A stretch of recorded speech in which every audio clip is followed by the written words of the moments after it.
I thought, with Sue Bird coming in, at least this is someone that has been positive on Caitlin at times.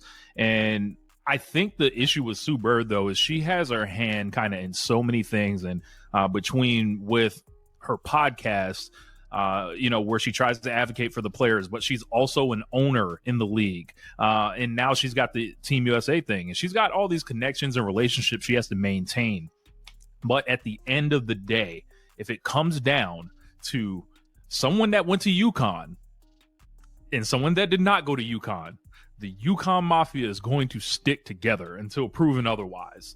Team USA is just masterminded what can only be described as the most baffling, completely avoidable disaster in the recent history of women's basketball. And believe me, the fallout is only just beginning to unfold. You have to hear this. Caitlin Clark, who is without a shadow of a doubt the single biggest name and most powerful drawing card in the entire sport, has reportedly put officials on notice. She has told them that she would straight up walk away from the team if they try to force her to give up her iconic number. Now, Sue Bird, the person in charge of this whole operation, is said to be scrambling frantically behind the scenes, desperately trying to fix this absolute mess. But honestly, the damage might already be irreversible. This entire controversy is escalating with every single passing hour, and the potential consequences could literally change the future of the entire program. So I've got to ask you, and I really want you to drop a comment below with your honest opinion on this. Would you walk away from the incredible once-in-a-lifetime honor of representing your country over something like a jersey number? Or do you think Caitlin is completely overreacting here? I genuinely want to hear both sides of this argument, because this is an absolutely wild situation to witness. It looks like Team USA is actually trying to force Caitlin Clark to change her now famous number 22 to a new one, and it's blowing up in their faces spectacularly.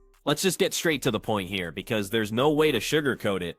Team USA basketball has just committed an act of the most spectacular self-sabotage that I have seen in professional sports in a very, very long time. They took the one player who has single-handedly brought millions of brand new fans into the world of women's basketball, the one person whose name recognition completely dwarfs that of most of the league combined, and they somehow had the audacity to tell her she couldn't wear the number that has become completely synonymous with her entire record-breaking career. And then, almost unbelievably, they acted shocked when she essentially said, "Alright, then I'm out." According to multiple credible reports that surfaced during the December training camp preparations, officials formally informed Caitlin Clark that she would not be permitted to wear number 22.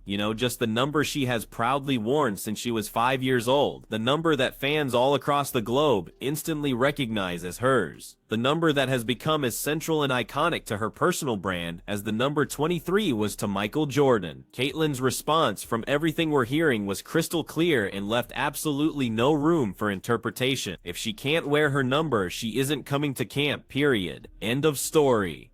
Sue Bird, who serves as Team USA's managing director, is reportedly losing her mind trying to figure out how this situation spiraled so completely and catastrophically out of control. And frankly, she should be panicking, because this isn't just some simple administrative mix-up or a minor scheduling conflict. No, this is a full-blown 5-alarm crisis that makes the entire organization look either stunningly incompetent or, even worse, deliberately disrespectful. And let me tell you, neither of those is a good look when you are desperately trying to maintain your legitimacy as the premier women's basketball program on the entire planet. We haven't even made it to training camp yet.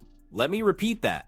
We have not even made it to the December 12th Women's USA basketball training camp yet, and they are already showing this level of disrespect. Now, here is the part of the story that makes this entire situation so incredibly absurd and frankly insulting. The number 22 wasn't even taken. Let me say that again, because it's the most critical detail here. Nobody else at the training camp was wearing it. The number was just sitting there, completely available, totally unused, and entirely up for grabs. They didn't need to force Caitlin to change her number to resolve some sort of conflict with another player or to honor a veteran. No, they actively chose to do it anyway, and that single decision is what transforms this from a simple logistics issue into something that looks deliberately calculated, almost like a power play designed to put Caitlin in her place and remind her who's in charge. And as you can probably imagine, people are not here for it. The timing of this whole debacle could not possibly have been worse.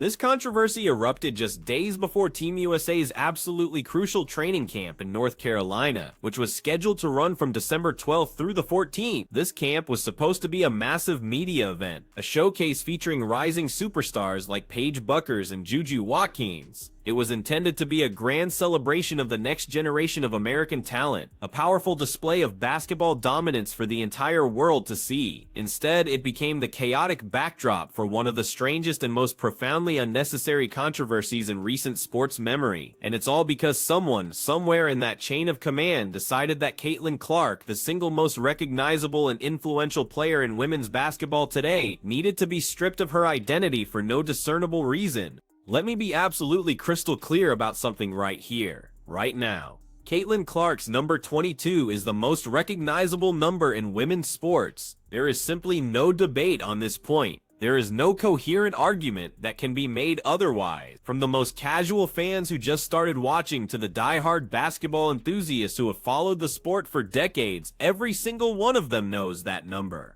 It powerfully represents her ridiculous shooting range from way beyond the arc, her unbelievable court vision that makes defenders look completely silly, and her relentless competitive fire that simply refuses to quit. For millions of people, that number isn't just 2 digits on a jersey, it's a powerful symbol of excellence, a representation of every single record she shattered, and an absolutely crucial part of her billion-dollar brand. And Team USA decided she should wear number 17, a number with zero meaning, zero history, and zero connection to anything Caitlin has painstakingly built over her entire life. The only significance of the number 17 in this context is that it is not 22. That's it. That's the entire point. This was never about logistics. This was about control. This was about reminding Caitlin that no matter how big her star gets, the organization still makes the rules. And Caitlin's response basically said, "Fine, then you can make those rules without me." What makes this situation even more insulting is the wider context surrounding it. We all remember what happened earlier this year, when Caitlin was shockingly, and many people say foolishly, left off the Olympic roster, despite being the biggest name in the sport and a proven ratings magnet. That decision alone raised some very serious questions about whether Team USA's leadership even understood the cultural moment they were living in. But now, when you combine that initial snub with this forced number change, it's starting to look less like a series of isolated incidents and more like a deliberate pattern of minimizing her influence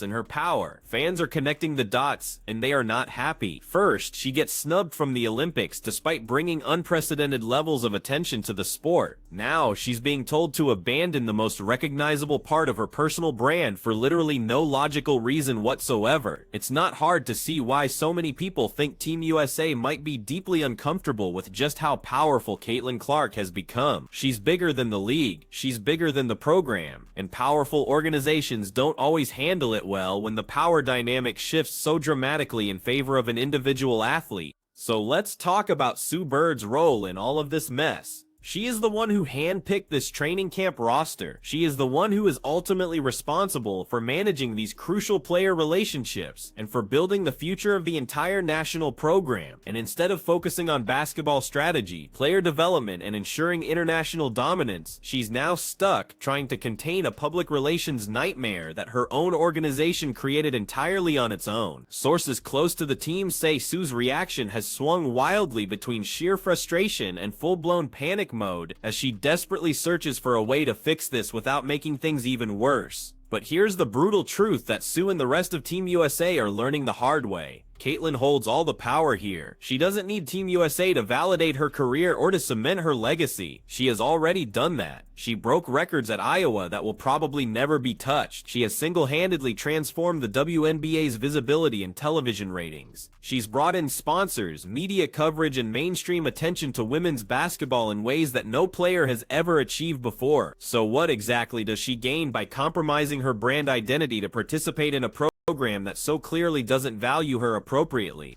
Team USA, on the other hand, stands to lose everything if she walks away from this. They lose their biggest star, without question. They lose the immense cultural relevance she brings with her everywhere she goes. They lose the millions of new fans who showed up specifically because of her. They lose out on media coverage, sponsorship opportunities, and the entire narrative that American women's basketball is entering a new golden era, led by this once-in-a-generation talent. Caitlin leaving would be an unmitigated disaster for them, and you can be sure that Sue Bird knows it. That's precisely why she's scrambling so frantically to put out this fire. And the official training camp roster that was released, it confirms absolutely everything. It shows Caitlin listed as number 17 right there in black and white, confirming that this was not a rumor or some idle speculation. They actually went through with forcing the change. And when you look at the full roster, you can see for yourself that nobody is wearing number 22. It's completely available. They could have just let her wear it, but they chose not to. They chose this fight. They chose to create this controversy, and now they are the ones dealing with the consequences of that baffling decision.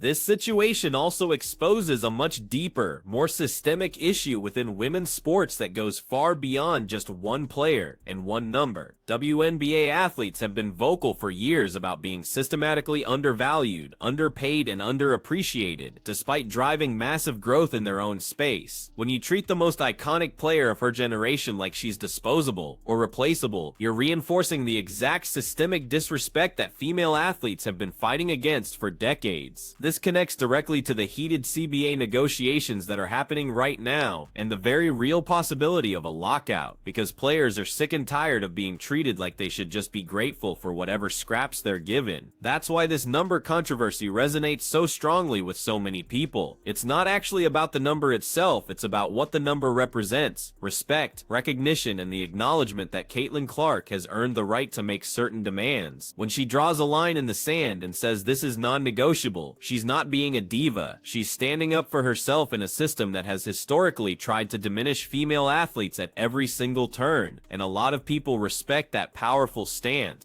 Now, some folks out there have pointed out that other stars like A.J. Wilson and Cameron Brink also wear number 22, and that is true, but historically, this has never been a major conflict that required executive intervention. Players work it out respectfully among themselves. There have been countless all-star games where multiple players were eligible to wear the same number, and they handled it like adults without USA Basketball needing to step in and make unilateral top-down decisions. The mature professional approach would have been to simply let Caitlin and Asia have a conversation if both were actually going to be at the same event wearing that number. Instead, USA Basketball preemptively created a problem that didn't need to exist and then forced a solution that satisfied absolutely nobody.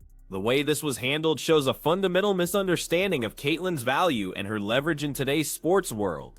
Organizations can get really comfortable operating with certain power dynamics, and they don't always recognize when those dynamics have irrevocably shifted. USA Basketball is still operating like they're doing Caitlin a favor by including her in their plans. They haven't fully grasped that the situation has completely reversed. In reality, she's doing them a favor by showing up. Her participation brings far more value to their program than the program brings to her at this point in her career. Sue Bird's panic is completely understandable because she's caught right in the middle of this ridiculous mess. She probably didn't make this decision unilaterally. There were likely other officials involved, maybe some dusty bureaucratic policy about number assignments, maybe some outdated thinking about hierarchy and seniority. But as the public face of Team USA's leadership, she's the one who has to answer for it. She's the one who has to somehow convince Caitlin that the organization respects her while also defending a decision that demonstrates the complete opposite.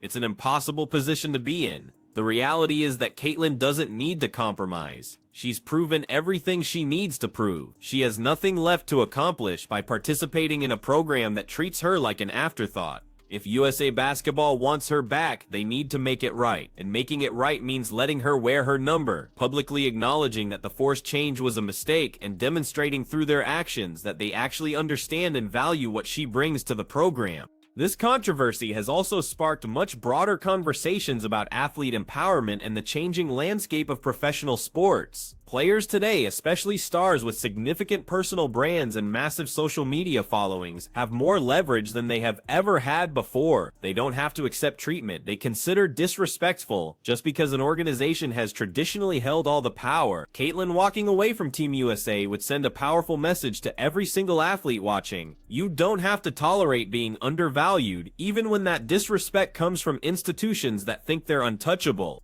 What happens next is genuinely uncertain at this point. Sue Bird could potentially convince Caitlyn to return by completely reversing the number decision and offering some kind of solid assurance that this disrespect won't continue. Or Caitlyn could stand firm and skip the training camp entirely, sending massive shockwaves through the basketball world and forcing USA Basketball to confront the harsh reality that they need her far, far more than she needs them. Either way, the damage to USA Basketball's reputation has already been done. They've shown themselves to be either breathtakingly incompetent or deliberately disrespectful, and neither interpretation reflects well on their leadership. The comparison to other legendary athletes and their numbers is instructive here. Think about it. Nobody would have asked Wayne Gretzky to change his number 99.